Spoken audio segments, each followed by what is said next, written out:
When you can see something happening that's just wrong, should you stay quiet? I did a short video about this recently and said, yes, there comes a point where you have to stop saying this is wrong.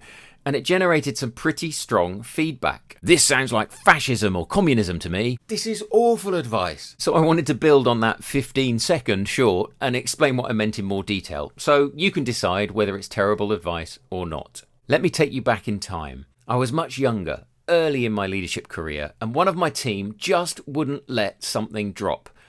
I remember sitting in my big red office chair, it was ugly and ridiculous, but I loved it, and just shaking my head. I knew they felt really hard done by in a decision, but they brought it up at every opportunity. Why did they decide to exclude me? They're out to get me. The facts objectively indicate that I should have been included, over and over again, in every conversation about anything at all.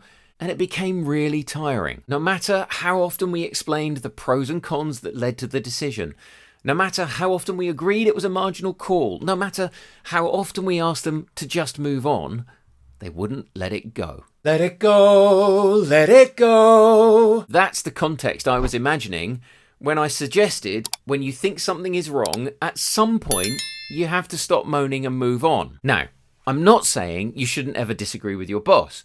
I'm actually all for telling your boss what you think, always, even when you disagree with them, and actually, especially when you disagree with them. Getting all the opinions on the table is necessary for making good decisions. If the decision is illegal, immoral, against your values, or feel it puts you in a horrendous position with your professional integrity, you might have to take some other action. Report it to a whistleblowing process, a regulator, or the police. Resign and move on. But if it was option A or option B, and you passionately believe in option A, but they chose option B, at some point you have to stop moaning, stay quiet, and move on.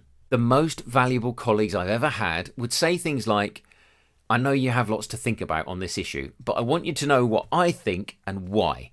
But I know it's your decision, and whatever you decide, I'll support you in getting it done. So be that person. Let your boss know you're always going to tell them what you think, but commit to delivering decisions and making them work. And accept that this sometimes means you're going to have to stay quiet and move on when you think someone's wrong. And I don't think that's awful advice. What do you think? Leave me a comment and let me know. Subscribe for more videos on leadership, and watch this one next.